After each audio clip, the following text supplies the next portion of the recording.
So here we go then for the first head-to-head matchup, and we have Andrea Kapocza of Yas Heat starting from pole position, Kuba Brzezinski in P2 as we get this race underway, and a great start there from Kapocza. Yeah, great start off the line for Kapocza there. He's already into turn one, not really hassled there. Brzezinski now trying to go to the inside, but covered off by Kapocza. A really, really good start through, really, really close on the exit of Druids there, going into Graham Hill. A little bit of understeer for Brzezinski there, now going into Surtees. A really, really good start for Kapocza. Yeah, well, it's now giving him that breathing space, you know, to start with. There's not really that much time to defend, but he did that really, really quickly. It gave him the chance to now sort of breathe away and get pushing forward for the rest of the race. Heading into clearways and the Brabham Clark curve now, and it is still Kapocza leading the way for Yas Heat as we head on to lap 2 of 3. You've got to get in a good flow here. You know, you can make a lot of mistakes on the brakes, especially through Druids. You know, locking an inside front is quite difficult, and then Graham Hill trying to get that apex every lap is also very difficult. And as I've said, leading up to this race, tightening on the exit, which is the Surtees corner, making sure you get a good exit onto the back straight. So yeah, not really much room for error, but so far so good for both drivers. But Kapocza surely won't make a mistake here. He'll bring it home for the run to the line and take out our first head-to-head race for Yas Heat. So here we go then for the second head-to-head. This is Martin Stefanko, the fastest man in qualifying with a 59.231, going up against Simone Fedeli of Yas Heat in P2. We are underway for the second head-to-head, and it's a bit of a terrible start for both drivers. Yeah, really, really difficult start for Fedeli there. Sort of lost a lot of time on initial release, but Stefanko getting a good start. Not really challenged into Druids here. It's exactly what he would have wanted going into now Graham Hill. So a really good start for Stefanko there, and a bit of work to be done for Fedeli. Certainly is. Fedeli, after a couple of penalties in the first round in Monza, will be looking to clean up his act, and he's got a tough matchup. Martin Stefanko is no slouch. He's got the job done. You know, no mistakes from him at all. Very, very consistent, and it looks like Stefanko, with no mistakes going into the last corner, is going to take this one.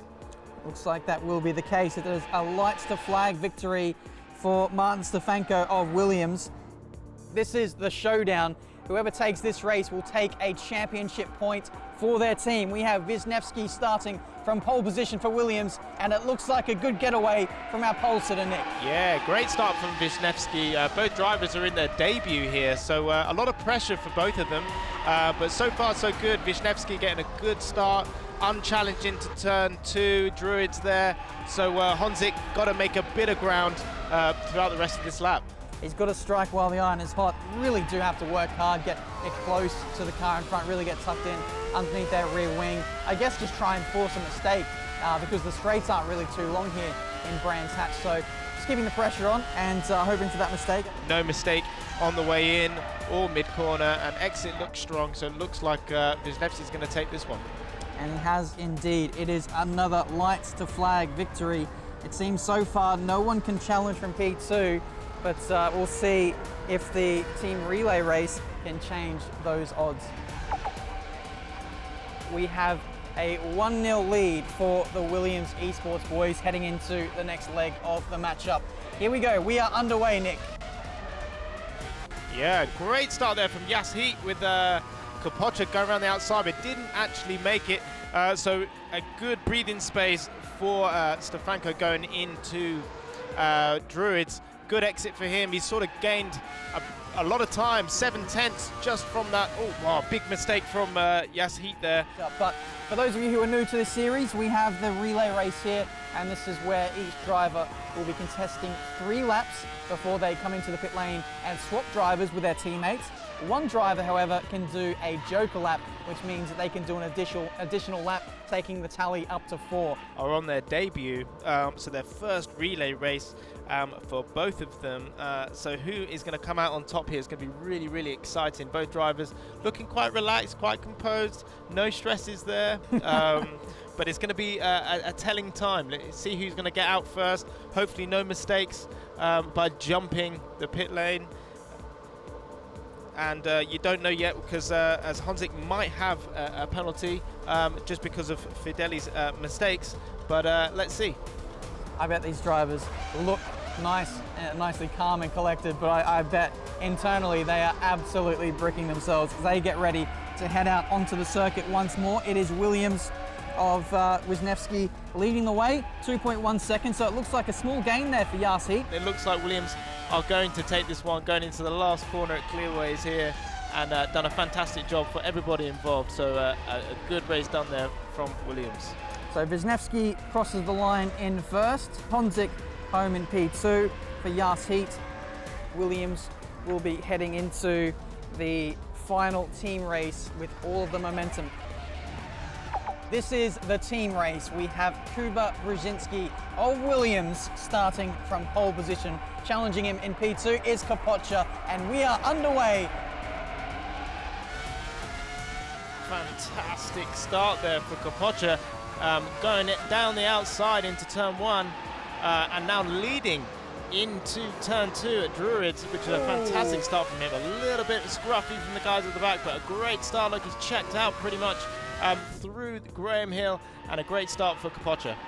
Looks like there was a massive moment there for Brzezinski off the start there, having a bit of a spin on the exit of turn 2. So that set him all the way to the back, and we have another one who's fallen down the order. That is for Dele, the Yas Heat. So a lot of drivers making mistakes early on in this race, and Wisniewski has dropped to last. So it's mistakes left, right and centre for both teams. 1-2 for the team so far for Yas Heat. I don't imagine they'll be wanting to fight too much. As you can see, Honzik is actually battling away with Stefanko there in P3, and Honzik holds on.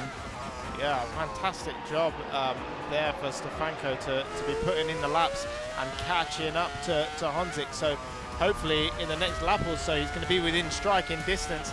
As we head into Druids for the 5th time. Yeah, really, really strong on the brakes there from Stefanko. A slight mistake from Honzik, and Stefanko is going to be through. Let's see what happens going into this left-hander here, gaining on the brakes again, trying to get a good exit, and maybe he's close enough to gain something on the slipstream here on the way into Hawthorns.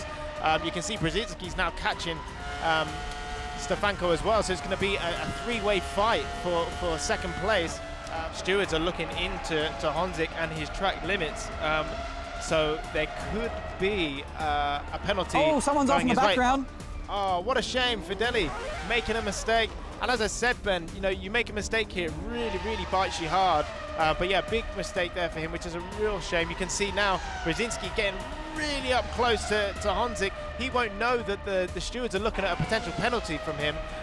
So he's going to try and gain as much time on him as possible. But it's a real shame if Honzik ends up with a penalty because he's driving such a fantastic race.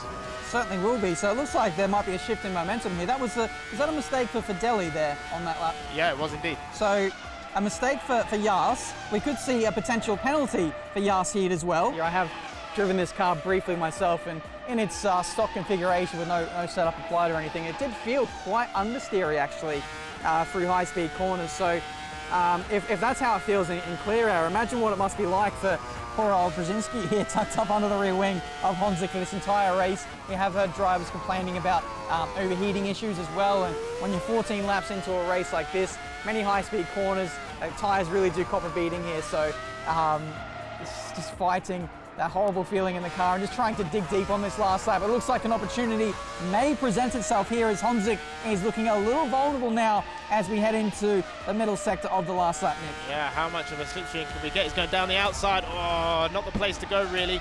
Down the outside there, but really defensive from Honzik. And all these drivers are actually on default setup. All they can do is change their brake bias. Yeah, change their brake bias and front downforce.